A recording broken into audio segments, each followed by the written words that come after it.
Hi there, and welcome to the Skylight Books author reading series.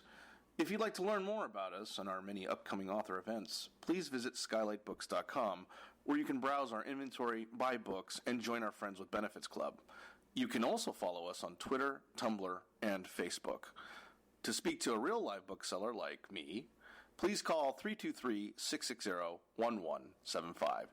Thanks for your support, and enjoy. Sean Carroll is a research professor of theoretical physics at the California Institute of Technology. His research focuses on fundamental physics and cosmology, quantum gravity and space-time, and the evolution of entropy and complexity. His most recent book is Something Deeply Hidden, Quantum Worlds and the Emergence of Space-Time. He is the host of the weekly Mindscape podcast. Annalee Newitz is an American journalist and author of fiction and nonfiction. They have written for Popular Science, The New Yorker, and The Washington Post. They founded the science fiction website IO9 and served as editor-in-chief from 2008 to 2015. Their book Scatter, Adapt, and Remember: How Humans Will Survive a Mass Extinction was nominated for the LA Times Book Prize in Science. Their first novel, Autonomous, won a Lambda Award, and it is Lambda Lit Fest right now, so woo-woo! They are a contributing op-ed writer at the New York Times and the host with Charlie Jane Anders of the podcast Our Opinions Are Correct. Forceful title, which won a Hugo this year. All right, please put your hands together and give a warm skylight welcome to Annalee Newitz.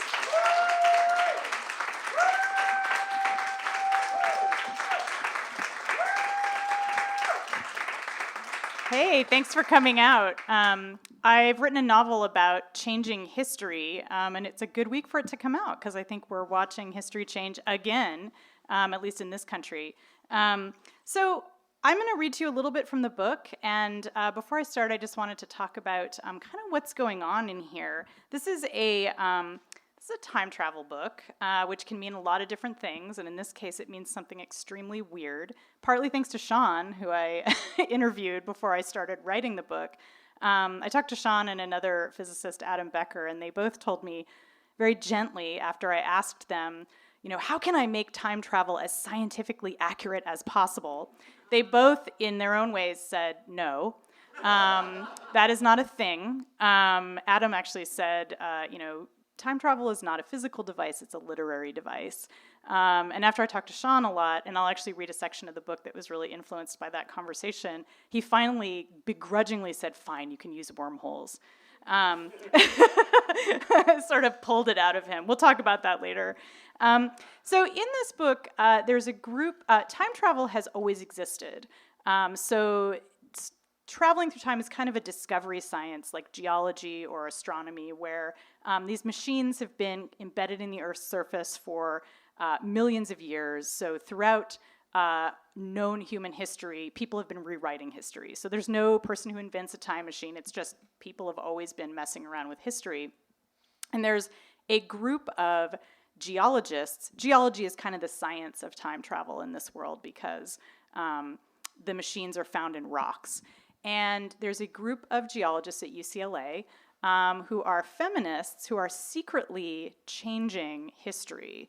They have grants and such to go back and study history and to kind of observe history, and they go through a lot of academic bureaucracy to get those grants and to get access to the machine, but they are secretly changing it. And my main character, Tess, who is a professor at UCLA, is specifically trying to make abortion legal in the United States, because this is an alternate timeline where abortion never became legal in the US. And so she has a hypothesis that if she goes back to the 19th century and certain other key periods, she can set things up so that it becomes legal. And so she's also on this kind of big political mission. She's also on kind of a personal mission.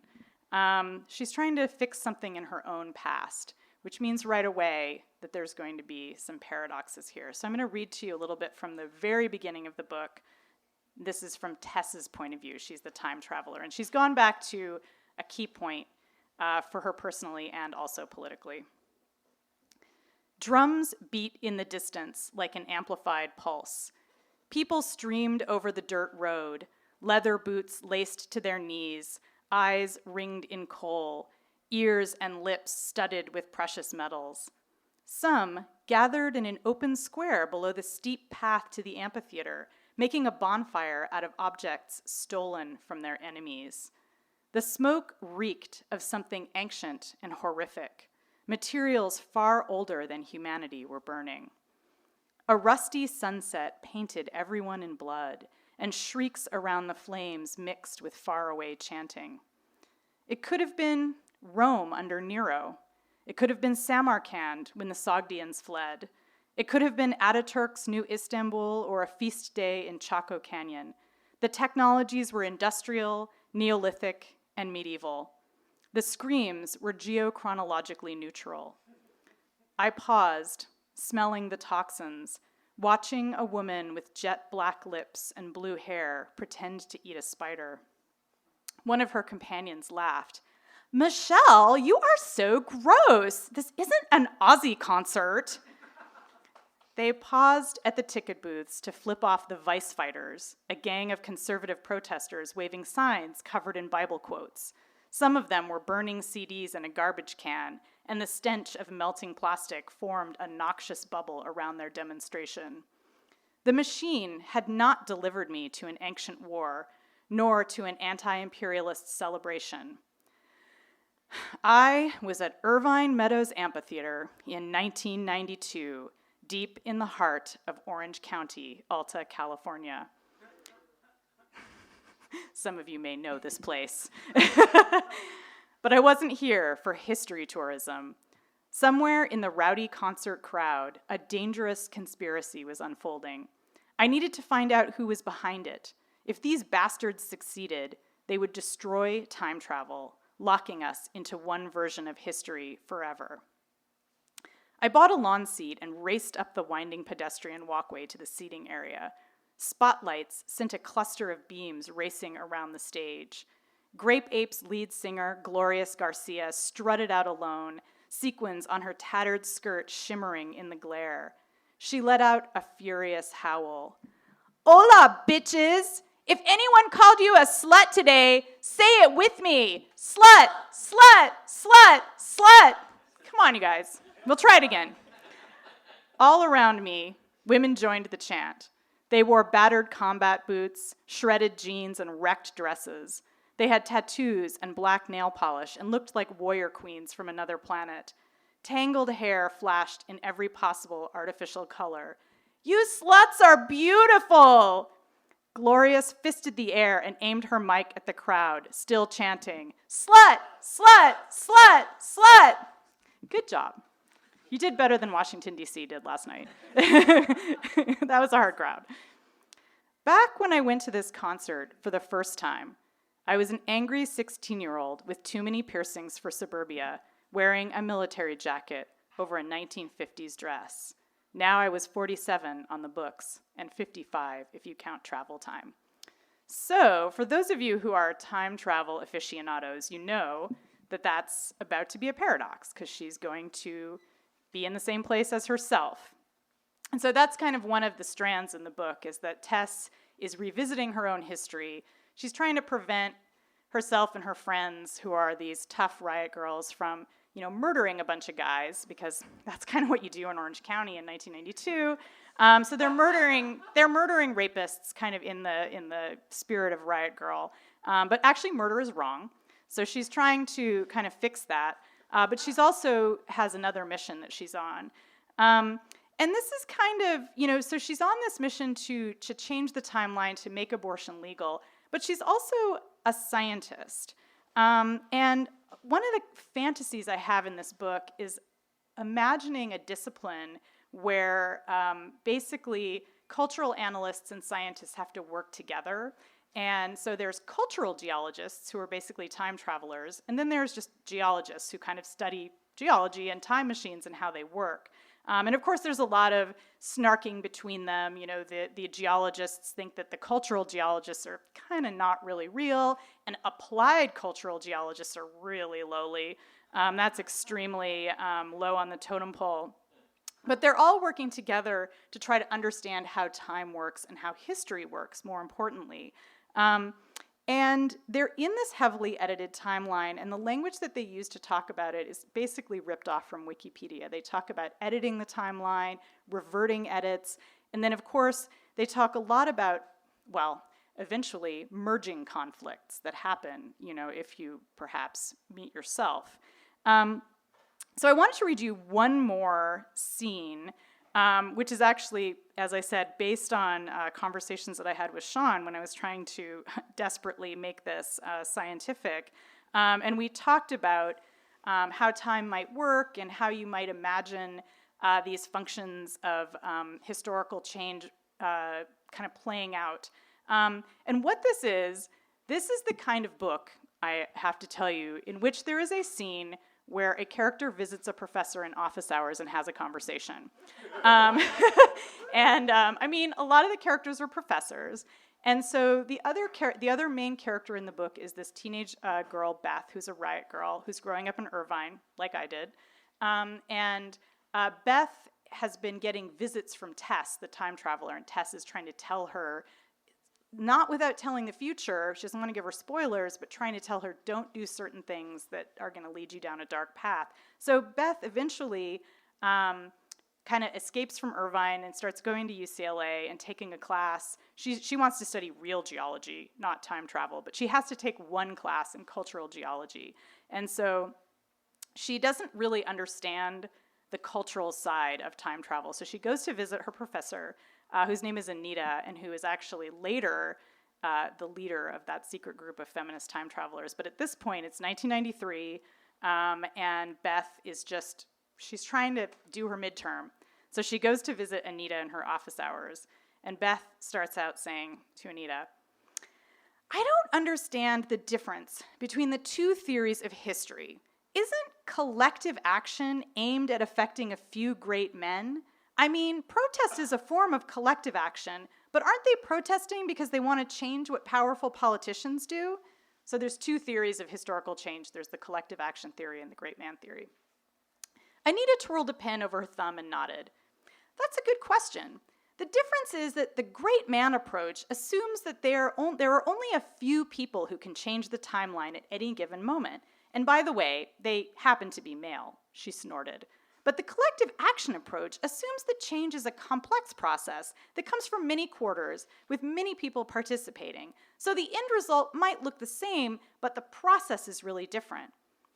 But it still seems like you have to be a powerful person to change the timeline. Well, maybe. From my perspective as a traveler, I think the main advantage of the collective action hypothesis is that it accounts for context. Let me give you an example. In 1993, I can be a professor and order you to write a midterm essay, and you'll do it. I'm kind of a great man if you think of it that way. But when I'm back in the 18th century Caribbean, where I do my research, most people assume I'm a slave. Sometimes I get classified as a free person of color because I'm half Indian. My point is, there is no way for me to become a great man in that era, no matter how great I might be objectively. If I want to change anything, I need a community that recognizes my inherent awesomeness. That's where your collective action comes in. You can't become great without a community that recognizes you. But the great man theory suggests that certain special people are great regardless of context. I thought about that for a while. So does collective action mean a bunch of people have to band together to edit the timeline, or can they be kind of disconnected people making a lot of different edits? It's probably a mix of both, but the honest answer is that nobody knows for sure. She ran a hand over the close-cropped froth of her hair, and I noticed she wore purple nail polish. Are you interested in time traveling one day? Well, I like your class a lot, but I'm more interested in the physical side. I want to study the origins of life in the Cambrian. Well, most of the time machines seem to originate in that same geological period, so maybe you'll wind up studying them a little bit too. There's some great work on wormholes happening here at UCLA. I'd never thought about researching time machines, and I was suddenly intrigued. Where do you think the machines come from? Anita gave an elaborate shrug. It's not really my area, but the jury is definitely out on that one. Some people say it's a natural consequence of crustal formation that we don't understand yet, but that doesn't explain the interface and why it filters out weapons but not clothing.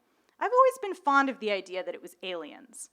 I was surprised. Really? Do people think that? Sure. Or that it was a primordial civilization on Earth. There's so little evidence that you can imagine a lot of things. Most geologists agree that the machines were built, or at least the interface was. There's some kind of intelligence behind them. It's not a phenomenon created by plate tectonics or weathering or any other known geophysical process. But there is a physical process involved, the timeline itself. Sure, the machines seem to be exploiting a force that pulls potential timelines into our own, but there's a conundrum there too. Let's say there's a cosmic force that is engaged in a constant background shuffling of timelines in the universe. It's like gravity or dark energy. It's causing historical change all the time. If that's true, maybe the machine is simply a viewing booth that allows us to see the shuffling. So we think we're changing things, but that's an illusion. We're just witnessing or remembering a change that would normally be imperceptible. Now I was frustrated. So nobody knows how historical change works culturally or physically? I mean, what are we even doing? Anita grinned. You really should study time machines. We all start out with that same what the hell feeling. It's probably the main driver of scientific insight. Thank you.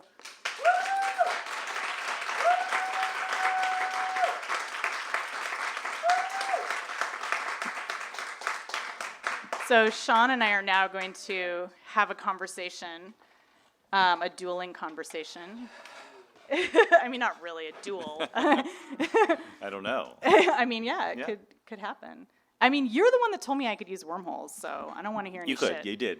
Very well. Wormholes were good. Yeah, good. I'm glad. Yes. I mean, because I wanted, I knew I wanted the time machines to be embedded in rocks, and I was like, okay, well, what's going on? So yeah, there's just wormholes in the rocks, and. Like as we said, time travel is mostly a literary device, not a scientific one. But in fact, yeah, I mean, in the early 90s, people like Kip Thorne at Caltech started thinking, do you know the whole story of how this started? It was Carl Sagan's fault. Do you know the background here?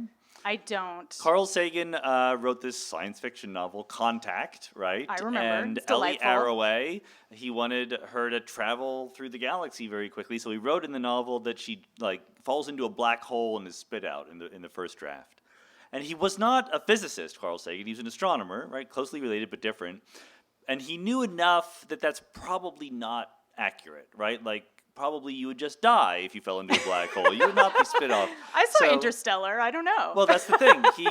He called his friend Kip Thorne, because he was Carl Sagan. He could do that. And Kip said, no, you don't want a black hole. You want a wormhole, which would really let you out somewhere else. But and then he said, the problem with Kip said, the problem with wormholes is it looks to the outside observer like you're moving faster than the speed of light, right? Because you start here and then poof, you're over there. And Kip knows enough about relativity to know if you can go faster than the speed of light, you can go backward in time. But clearly that's crazy. But then, so Carl Sagan goes off and writes the book, and there's a movie, and Kip says, well, wait, maybe you can go backward in time. And then so he started writing physics papers about, can you travel backward in time using wormholes? But it wouldn't be very far back in time, right? It would just be sort of... It's like being a little bit pregnant. Like, once you're back in time, you're back as far as you want to go. Right, but you're in a different physical location, too, no? Or you can just be like, well, whatever. There's no such thing as a different physical location because there's no such thing as the same physical location. Like once you're simply at a different location in space-time. Right. Now it's true if you built a time machine for the first time by making a wormhole and then moving it around, you could never go back further than the first moment you built the wormhole because it would always have had to be in the past. So if you built it now, people from the future could come back to now, but you couldn't go back before you built it. And indeed, because Sean told me that, in the book, the characters who want to know where the hell did these time machines come from, they never are able to find out. They're able to go back quite far. We know the machines were built kind of during the late Cambrian and early Ordovician. Ordovician, by the way, great geological time period. Definitely check it out. Great name, yeah. It's great. 5 stars. Really good time period.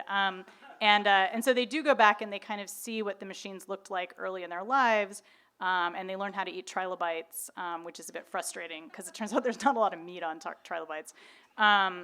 So I was going to also say about Carl Sagan, in my novel, because it is a slightly different timeline and gender politics are a little bit different, Carl Sagan never became popular. Instead, Lynn Margulis, the great biologist, became popular and had an incredibly popular television show called Microcosmos about kind of how our cells work and how in ecosystems work.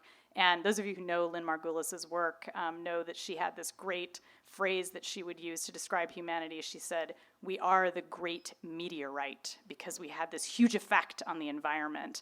And so the Riot girls, who are also science nerds, love to say that to each other. We are the great meteorite. Also, it was definitely aliens, right? Like, it was obviously built by aliens. Come on, there's no other option here. Come on, Sean. I mean...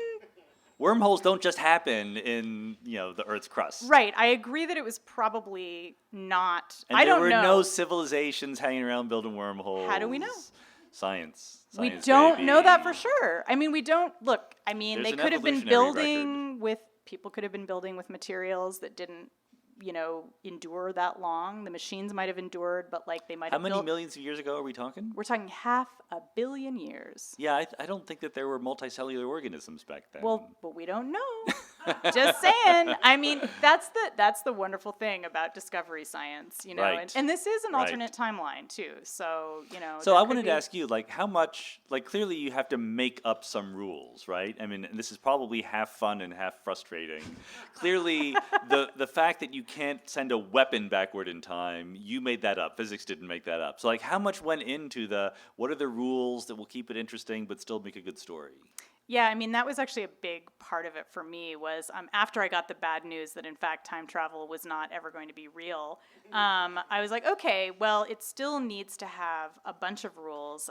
And it is true that Aliens makes a lot of sense because the rules are quite arbitrary. Like, you can go back with your clothes on, which is mostly me just kind of making fun of the Terminator, because it's such an arbitrary thing. It's like, well, you can send a machine back, but he has to be naked. I mean, or it has to be naked. But the machines seem to be able to do a lot of things, or the interface which controls these wormholes seems to be able to recognize people. It won't allow a person to go back to the same time twice. So you can go back and visit your own past, but then if you try to go back again, you're burned out of that time. The wormhole will not open if you program it to go back to that time. So you can't go back again and again, like Groundhog Day style, and relive your high school prom over and over again, or whatever.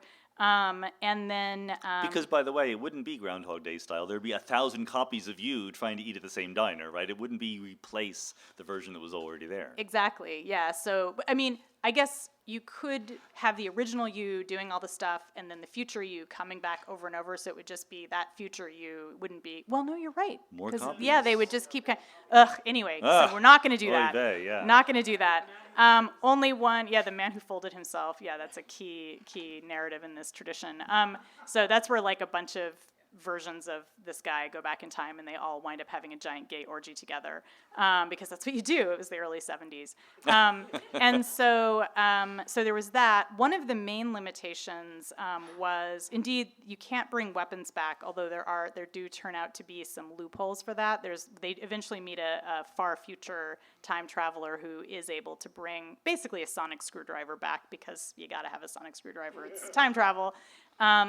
And then the big barrier, I had to have a way so that, because this is a heavily edited timeline, everybody knows about time travel. What's to stop everyone from going back in time all the time? It would just be ridiculous, right? So the wormholes will only open for people who have been living in physical proximity to them for about 4 to 5 years. And there's a long, geeky reason why there's this specific amount of time. But the fact is that in order to become a time traveler, you basically have to work as a grad student near one of these wormholes for a grad student amount of time. And so... Alien professors built these wormholes, there's no question. I mean, we just don't know.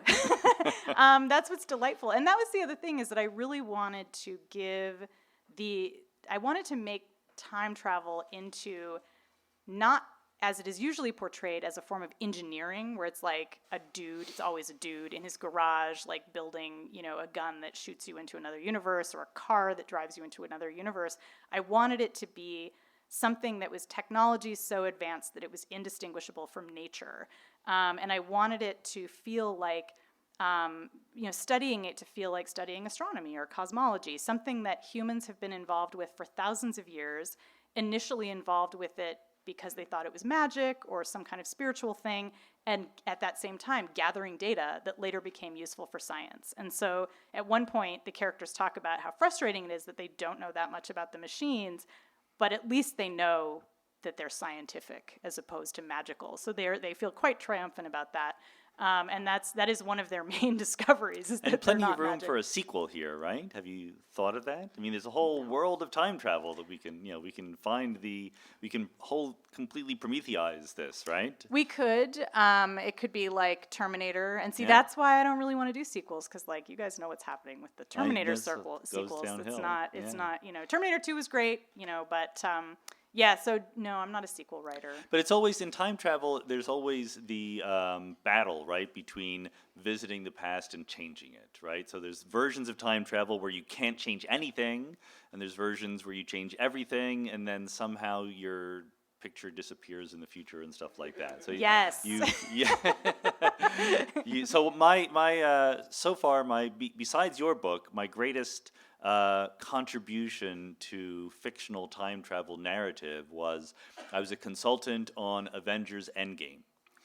And Maybe you can explain. And they to said, us. I did not have final edits, but we were in the room, like everyone was there, the Russo brothers and everything, and they were like, "Yeah, tell us how time travel works." And so I had my spiel, as you know, and they said, "Yeah, but what about?" I actually used the example that your picture would not disappear because you did something in the past, and they said, "Yeah, but what about Back to the Future?"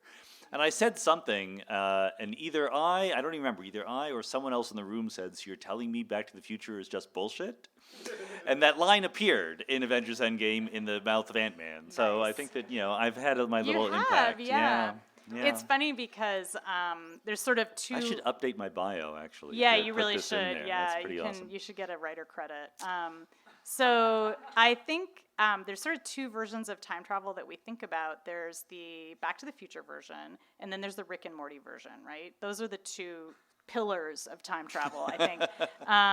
And in Rick and Morty, of course, there's a multiverse. I'm sure you're familiar with this fine work. Yes. I am. And they are, of course, related to one another. And so in Rick and Morty, there's, multiple versions of Rick, multiple versions of Morty, and various other characters. In Back to the Future, there's just the one timeline.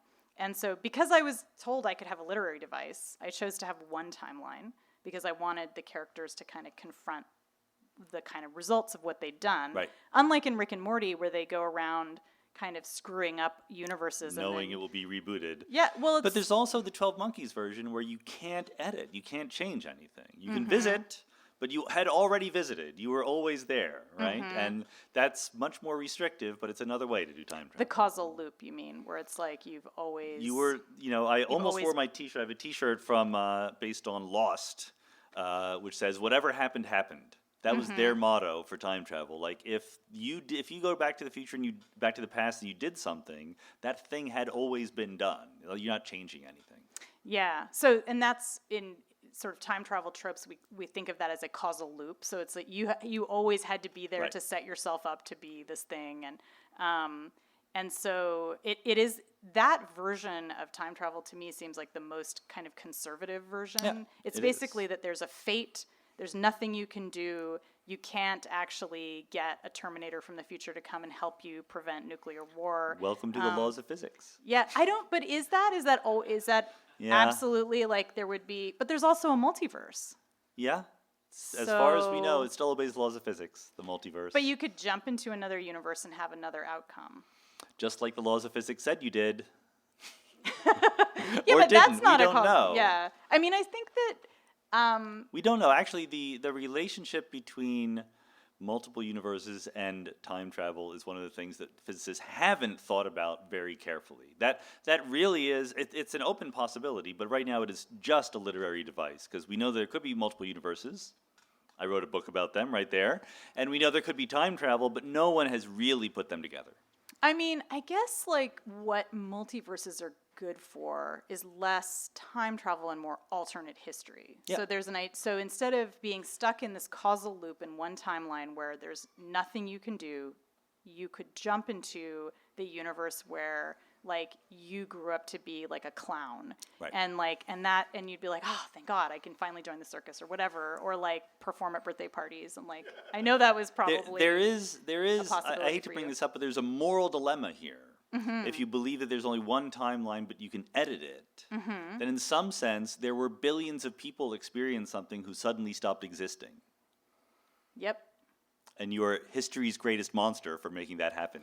You're Well, literally yeah. genocidal. It's interesting. There's a lot of moral questions that come up with editing the timeline. One of them happens a lot in narratives where someone invents a time machine. And so once you invent it, then there's this question of like, well, you're the one who is disrupting everything. In a timeline where, like mine, where it's heavily edited and we know people are editing it all the time, what the geologists have found is that things don't change that much. You can go back and you can try really hard to change things. If you kill one person, it doesn't wind up having a huge effect because, as they say, you can go back and try to kill Hitler and then you get like Zitler or Bitler. And the reason why is because Hitler is the result of a social movement. He's not like a special dude. He's just like the guy who's like the face of white supremacy in Germany in the mid-20th century.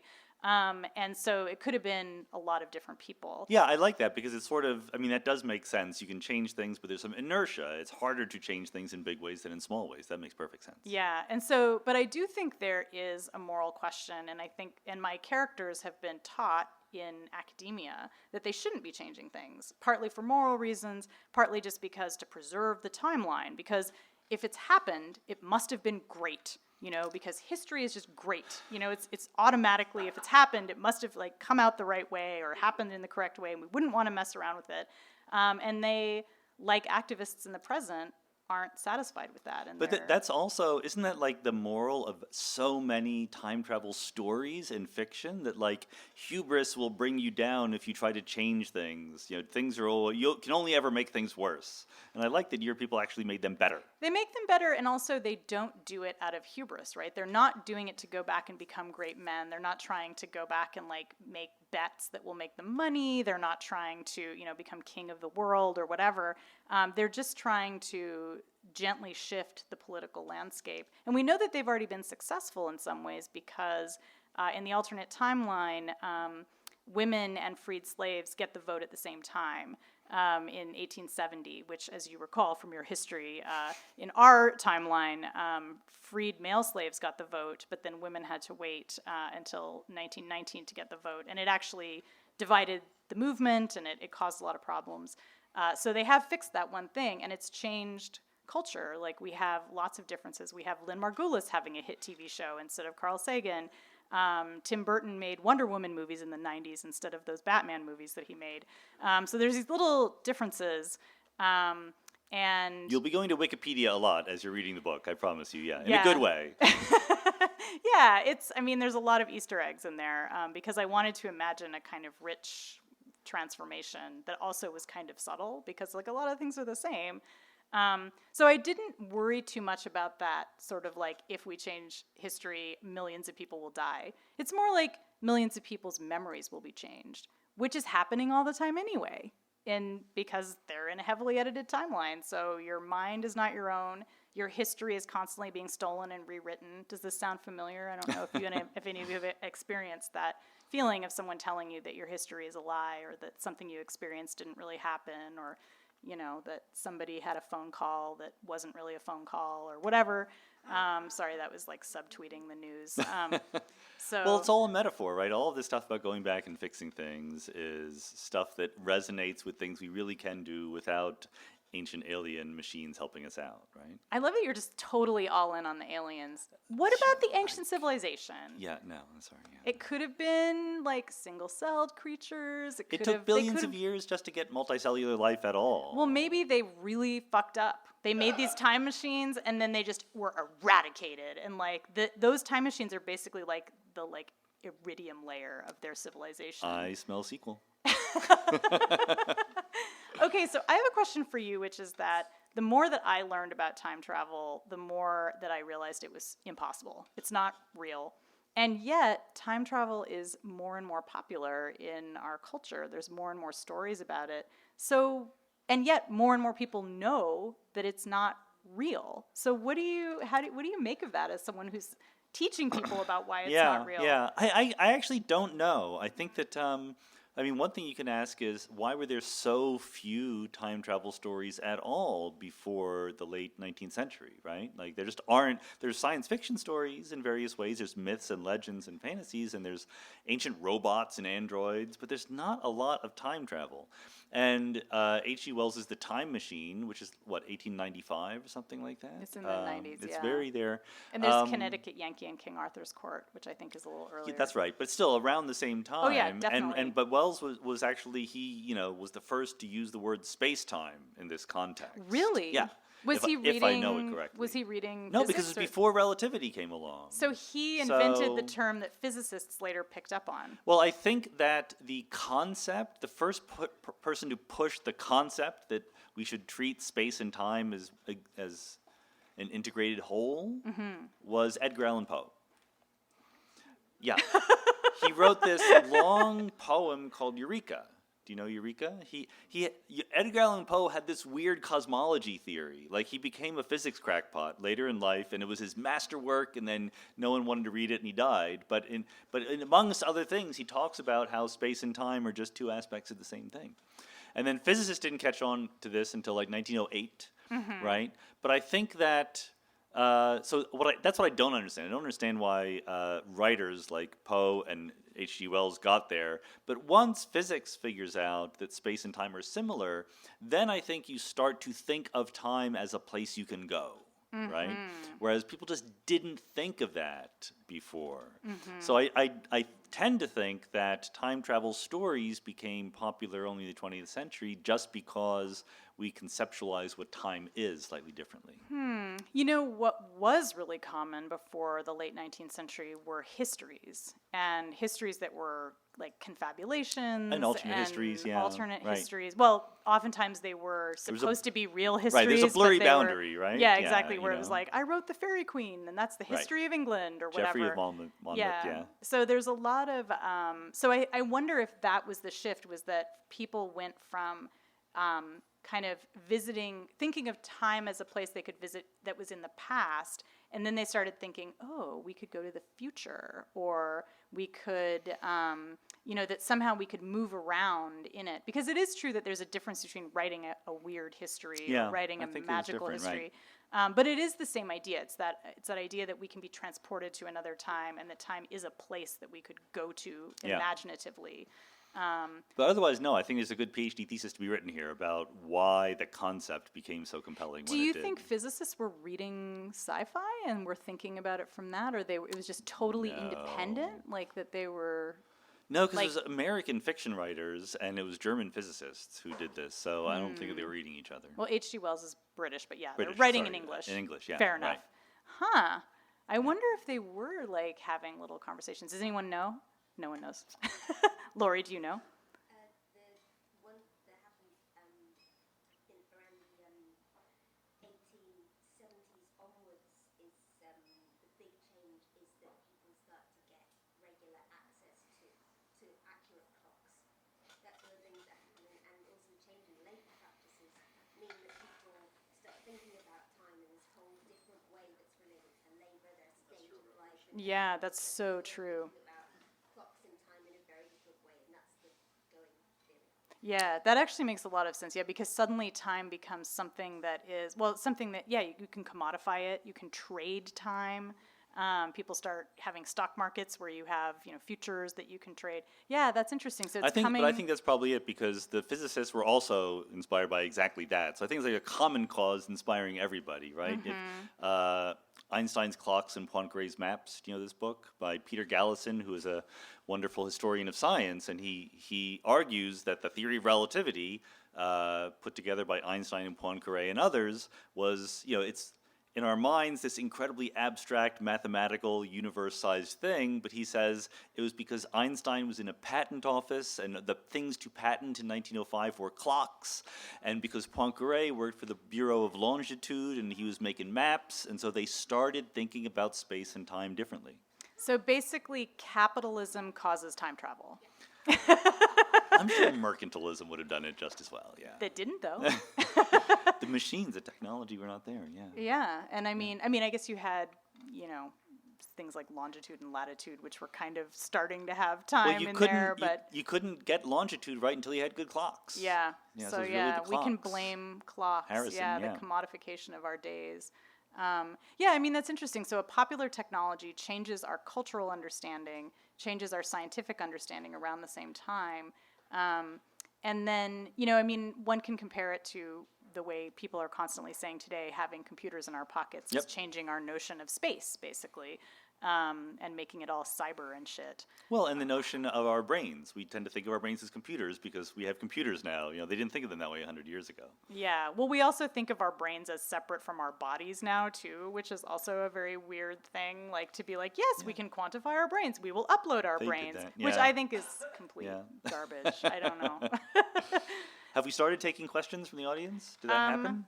That can happen. Yes, we should take questions from the audience for sure. Yes. All right, if you have questions, please phrase them in the form of a question. I have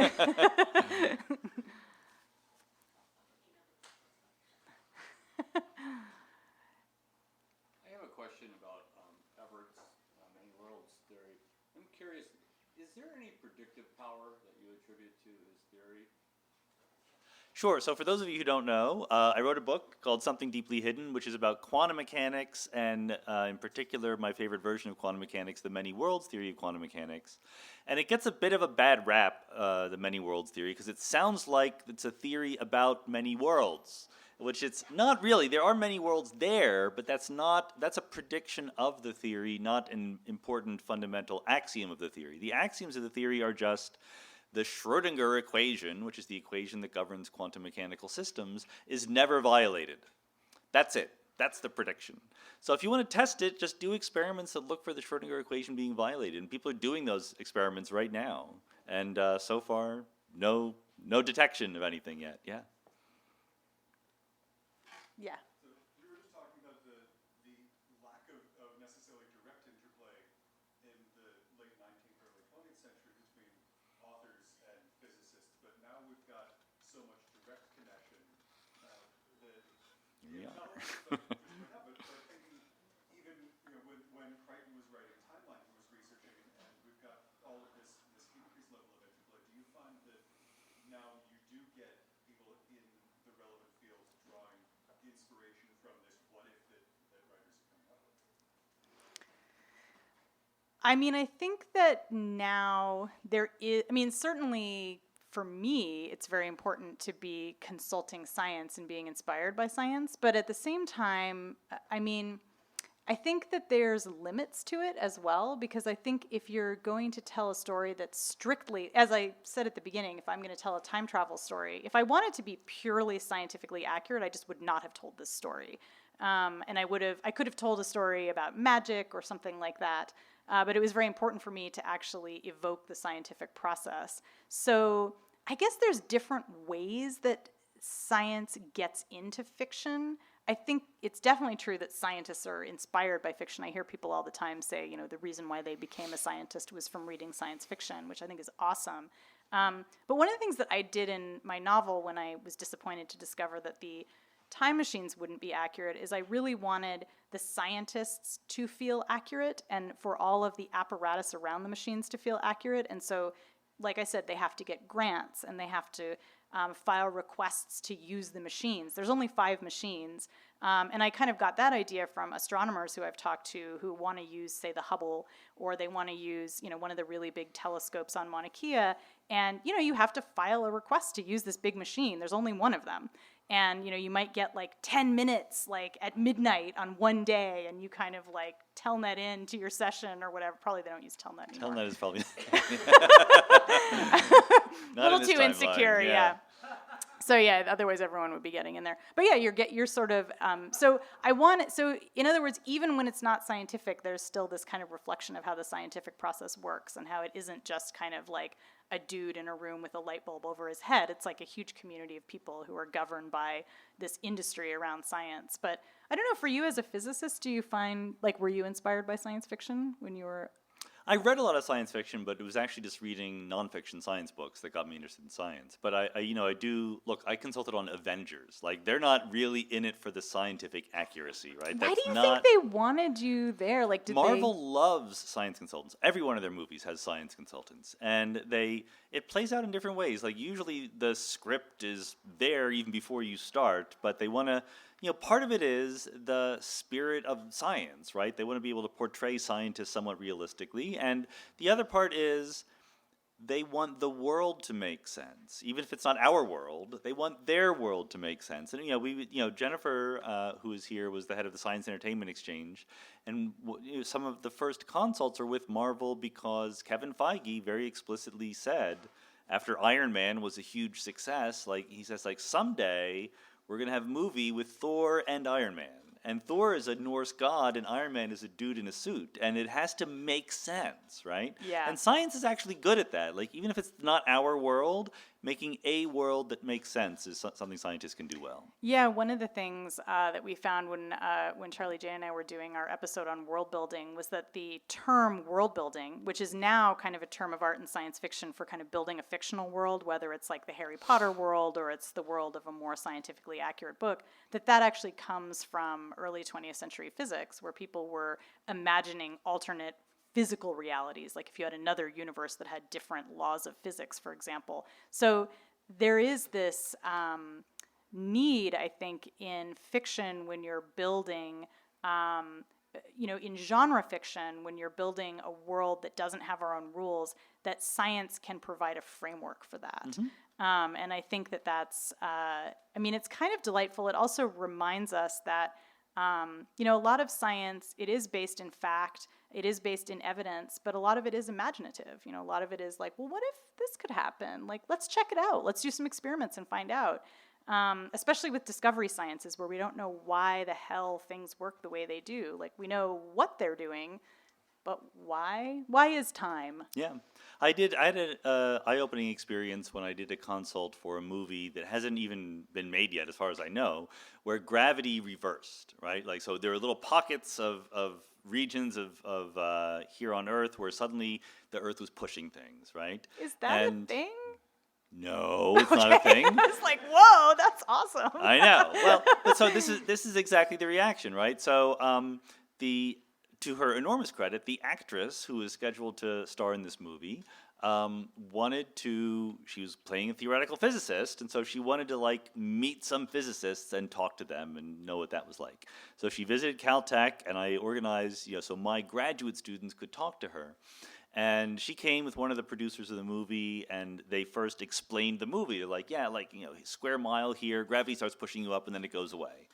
And all the graduate students are like, no, that will not happen. That cannot happen. That is not possible. And the phase transition was, I said to them, your job as the science consultant, don't treat the movie script as a new theory of physics. Treat it as data. Mm-hmm. It happened. You don't have a choice to say it can't happen. It happened. Now explain it. And suddenly they were like, oh, well, maybe it could be this, right? Yeah. And so, this is what physicists are good at. You can come up with explanations ex post facto for just about anything. So if there's any writers here who talk to scientists and are told you can't do that, just say, no, I'm doing it. Tell me how it could make sense. Yeah, and that was what you did when I talked to you about time travel, was you, and that was, when the character Anita is sort of in her office hours and talking to Beth, and she says, well, maybe the time machines, we aren't actually changing history. We're just observing this background shuffling that's always going on. Maybe there's this force out there that's constantly rearranging the timeline, and we normally don't notice or remember it, but when we get into the machine, we're able to remember it. And that was one of the things that you came up with. You're like, well, that could be a thing that was happening. Yeah. The other thing I want to point out before we move on is that a big part of my book is about not using science to figure out how time works, but using social science and using data from history to figure out how historical change works among humans, not just in the timeline, but how do we change societies, how do we change political systems.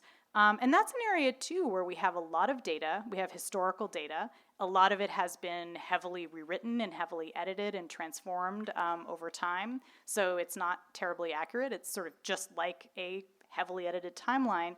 But it's a very contested idea that we might have a theory of how history works, or that we might have a theory of how to change a political regime. And so what these characters are struggling with is, how do you actually do that? And so there's this parallel tracks where they're trying to figure out, well, how does time travel work? But also, how do we change things so that these men's rights activists from the future don't erase abortion rights in the United States? Like, what can we do? How do we organize? And so they discover that organizing is actually, there is a kind of science to it. There is a kind of method you can use, and it's not exactly what you would expect. It turns out that they need to, for example, organize with belly dancers in order to change things in the 1890s. So there's belly dancers who are political, and that's an unexpected twist, but it's sort of how history works, is that often groups that you don't expect to change things actually can, when other groups who are maybe explicitly political can't really make a change. And this is actually, in the book, it's actually based on real historical stuff that happened at the World's Fair in Chicago, where belly dancers played an incredibly important role in women's rights. And of course, mostly their contributions have been erased for reasons that you might guess, because they were mostly women of color, and they were immigrants, and a lot of them were sex workers, and so their contributions are not considered as important as like things that white ladies did, who were proper white ladies. So yeah, it's interesting to think about those two things in parallel: the world building of physics and then the world building of sort of political science and social science. Do we have other questions? Yeah. In your world, how much did the idea of I guess, non-scientific intuition play into your world building? Like, do characters sense that these edits are happening? Is there, I keep thinking Guinan in Star Trek. The one character's like, something's off. Captain, this is not a ship of war. This is a ship of peace. Guinan is a great character. They do, as we move through the book, the timeline is being changed, and I don't mind telling you that there is a happy ending. Like, the good guys they temporarily win. They get a win. There's never any permanent win, because, history's always being rewritten. But it's not a sad, depressing ending. It's sort of happy. And they do, as they change the timeline, they start to sense it. Like, if you're a traveler and you actually do change history, you remember the original version. So the people who are actually in the process of changing it have a ritual. The time travelers, when they get together and they sit down and they each they each begin their meetings by saying, "This is the history that I remember." And they each remember different versions of history. And some of them remember abortion rights being legal. Some of them remember a history where women never got the vote. And so they're all kind of trying to pool that knowledge and remember it together. So they do. The question about intuition is interesting, because no one ever explicitly talks about intuition, but they have a lot of hypotheses where they think, okay, if I go back to this particular period in time, I think I can make an edit that will matter. And I wonder, for you, do you feel like intuition goes into physics, like where I think it might be a thing? Oh, entirely. I mean, because what you spend your time doing as a theoretical physicist anyway is saying, well, we have a theory of the world that's pretty good. We want a better one. So which one? There's one that we have, and there's an infinite number that we don't have that we're thinking about, right? And so how do you pick and choose among the infinite number of hypotheses you might want to investigate? And different people have different tastes about which direction to go in, which different intuitions. Like, do you just smash everything and start again, or do you make little tiny changes? And what is, like, Einstein really thought that the speed of light being the fastest you could go, that was really the most important thing. And that's kind of what bugged him about quantum mechanics. He just didn't like it. And other people are like, yeah, speed of light, no biggie. Yeah, whatever. No, It's that's- just photons. Yeah. Like, what's so cool about that? I mean, whatever. Yeah. So, other question? Or you had a question back there. So, are there any characters when you were writing that surprised you? Like a character that you thought you weren't going to like that you ended up loving? Or a second part of that question, is there a character that you think people might misunderstand? You know, that you're like, no, but I want you to like her, or I want you to not like her, or something. Well, that's a really good question. I always feel compassion for all of my characters. I mean, there is a bad guy in the story. I mean, Anthony Comstock, who was kind of a Victorian moralist in the U.S., who basically destroyed women's reproductive rights for many, many years, almost 100 years.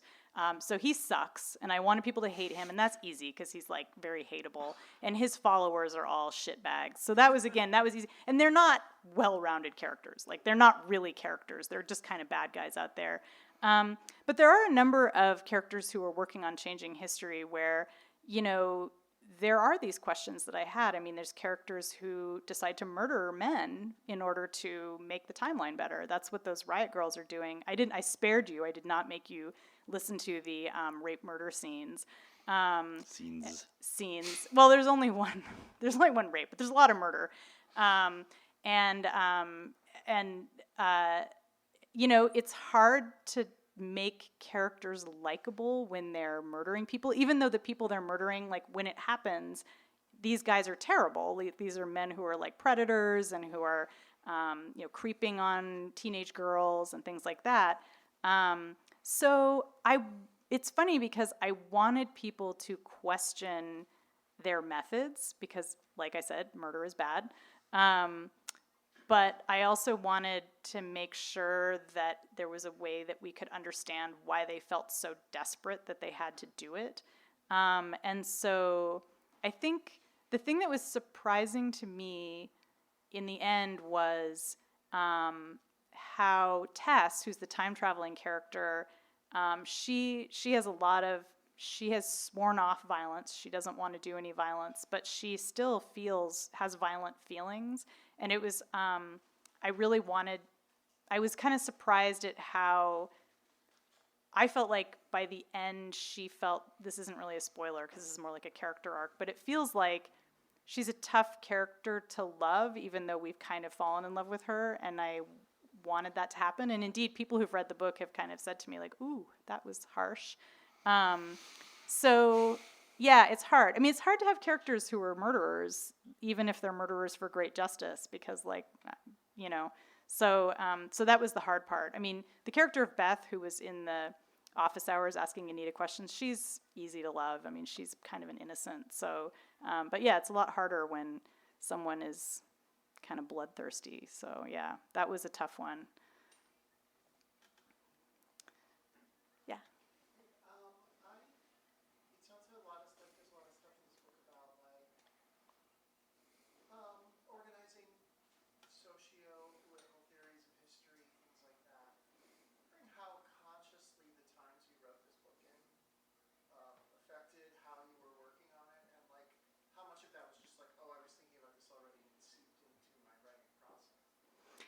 I had been planning on doing, I had been working on this novel before 2017, although 2017 and the sort of events during that year, the first year of the Trump presidency, definitely changed my feelings about what I wanted to do with the novel. So I had already had this novel in mind and was kind of putting notes together about it in my original plan. Before the country took this weird swerve, was that the novel was going to be kind of the same plot, you know, women are going back in time, fighting against men's rights activists, but I originally was going to have them fail. And I just was going to have the kind of the lesson of the book be like, well, you can try really hard to change things, but it's really hard, and you just sometimes it doesn't work. And so these characters will get really invested in this transformation, and then they'll be fucked. And then after I saw how quickly the country changed under a new regime, I started to believe in the idea that radical changes could happen in real time in front of your eyes, and that they didn't have to be bad changes, which is a weird lesson to get out of a change that I think affected a lot of our lives in a negative way. But I realized that I wanted to tell a hopeful story. I wanted them to win and change history. And I also wanted to tell people a hopeful story. I didn't want to tell people that things were always going to be bad, because I don't believe that to be true. And also, that's not the kind of story we need right now. I feel like the story we need right now is a story of how coming together and forming alliances with each other is actually something that can work.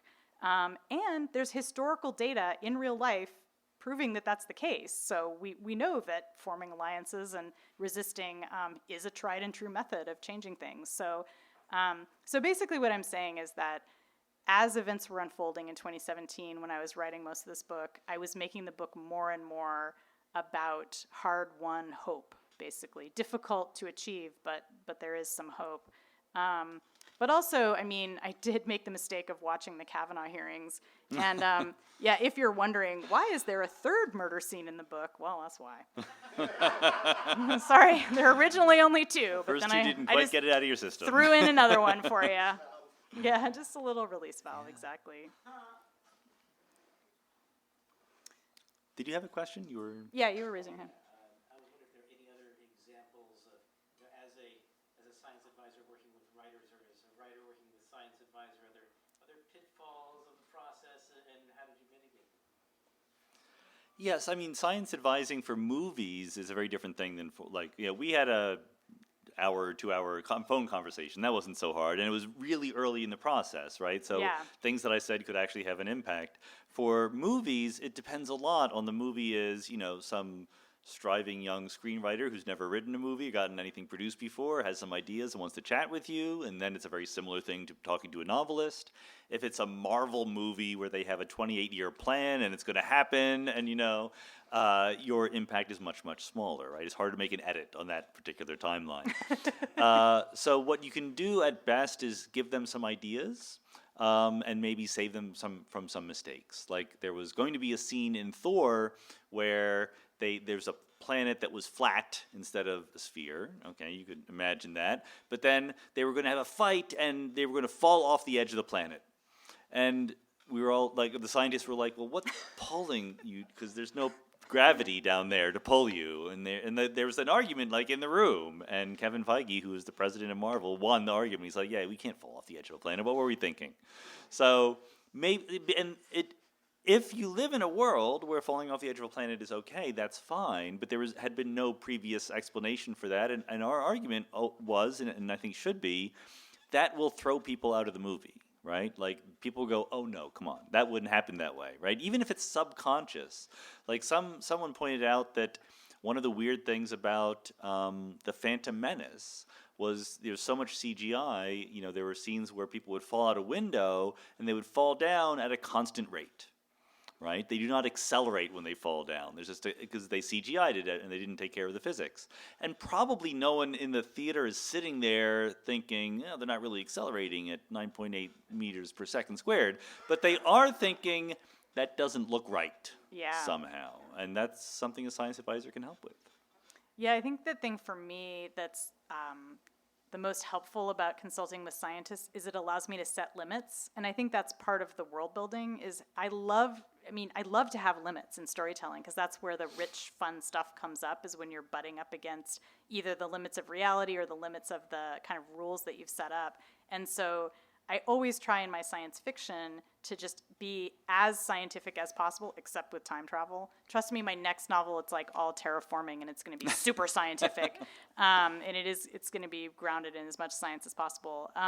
But it's great because then someone has just sat you down and said to you, like, no, you can't fall off the edge of the planet. Or like, this is actually how geological systems work. And it's delightful because then you know what you're going to say, and you know what your characters are going to run around on. And so it's great. And it has the bonus of being scientifically accurate in some cases. Yeah. I was wondering, when you're dealing with things like going back in time and trying to keep track of multiple histories, what does your workspace look like? Are you doing this all like in your laptop, or are you putting things up on the walls? I did not pin anything up on the walls. I was worried that I would have to, and that was one of the reasons I never wanted to write time travel. But I did have, I had a document I had a bunch of stuff in Evernote, and then I put some stuff in Google Docs so I could kind of carry it around with me wherever I was, whichever laptop I was on. And I was revising it a lot. I mean, I consulted with Sean, like actually before I started writing, in fact, or maybe I had taken a bunch of notes, but so I knew how I wanted time travel to work. And then I had to, because the timeline was changing, I had to make sure that as I changed it, people were remembering the correct things or remembering the new things that had happened. So it was a lot of just note-taking and consulting my own notes for continuity. And then luckily my editor also helped, although I think I was more rigorous about that stuff than she was. She was very rigorous about a lot of the other writing, but was less concerned about that nitty-gritty stuff about did she really go there at that time? So yeah, it was a pain in the ass. It's definitely the hardest plot device I will ever use. It was a lot of plotty McPlot stuff. Yeah. I can tell you, the idea of fantasy casting, where if you're writing a screenplay and in your mind, Harrison Ford is playing this character and Beyonce is playing that character and whatever. The best screenwriters totally do that. They copy out little pictures of their favorite people and imagine and write the role with those photographs pinned up to their corkboard. For sure, yeah. Actually, the character of Glorious Garcia, who you heard me reading about, who's the lead singer of Grape Ape, is actually, her look and her sound is based on a friend of mine, Desi Lopez. And then when I finished the book, Desi and I got together and wrote she wrote the music for one of the Grape Ape songs, and we made a video. So if you search YouTube for Grape Ape, What I Like to See, you will see a Grape Ape concert from 1992. And it was great. It was a really fun process to make that happen, because she really embodied Glorious Garcia. And she was also, when we shot the video, she was 7 months pregnant. So there is nothing like seeing a punk rock pregnant lady going, slut, slut, slut. It was just amazing. So I did not make any music videos for my book about quantum mechanics. You should, though. I know. Now I'm thinking about it. I could imagine, Yeah. I feel like you and Jonathan Colton could get together and make some magic. Hugh Everett and the Universes. Yeah. How many universes are there? We don't know, but it's possibly an infinite number. By the way, Hugh Everett, who invented the many worlds theory, of course, his son, Mark Everett, is E from Eels. So there's sort of a whole bunch of videos out there. So are you saying that literally Crisis on Infinite Earths is scientifically accurate? Exactly. Wow. Yes. Okay, you learned something some here world. tonight about the DC universe, and that's great. So do we need to wrap up? I don't know if I think. Here's our boss. Yeah. We can take one more question. Can I ask a second question? No one else wants to? Oh, Well, what? No, yeah, go ahead. sorry. He wants it. Yeah, go ahead. Has to do with the curvature of space-time. Okay. All right, let's finish up with the curvature of space-time. Yes. See the visualization of flat space. It's like a fabric, and then you have a marble, and it creates the gravity well. But obviously, we don't live on a sheet of paper. We live in a 3D world or universe, and so I'm wondering, does space-time does the sun rest on 3D fabric, or Right. does the fabric kind of go through matter? Good. So what's being referred to here is Einstein's idea that space-time is curved, and we experience that curvature as gravity. Like the reason apples fall from trees, the apple's just trying to go in a straight line, but the Earth is curving space-time around it. And very often the visualization that you get for that, exactly as you say, is like a big rubber sheet, and you put a bowling ball in it, and then you can roll a marble around the bowling ball, right, and it moves around because the bowling ball is stretching the thing. But it's not a great visualization because, as you say, there's gravity pulling the bowling ball, and it's pulling it in a direction, and what is analogizing to what? So, and that's just because we have trouble visualizing four-dimensional space-time very well in our heads, right? So all the visualizations are going to be cheap, and more importantly, they're all going to be embedded in space. So yes, in the real world, the Earth below us is bending the space right here in this room, and to the extent that there is lines of, grid lines on space-time, if you wanted to draw them, they would go right through the Earth, and they would be warped as they came into the Earth, and they would unwarp as you went backwards. And that's why apples fall. That's why the moon goes around the Earth, the whole bit, because space-time is curved. So you're all living in a giant curve right now. So I think that's a good note to end on. Yeah. Yeah, thanks for coming Keep up out, you the guys. curve. Thanks All for right. thanks for curving.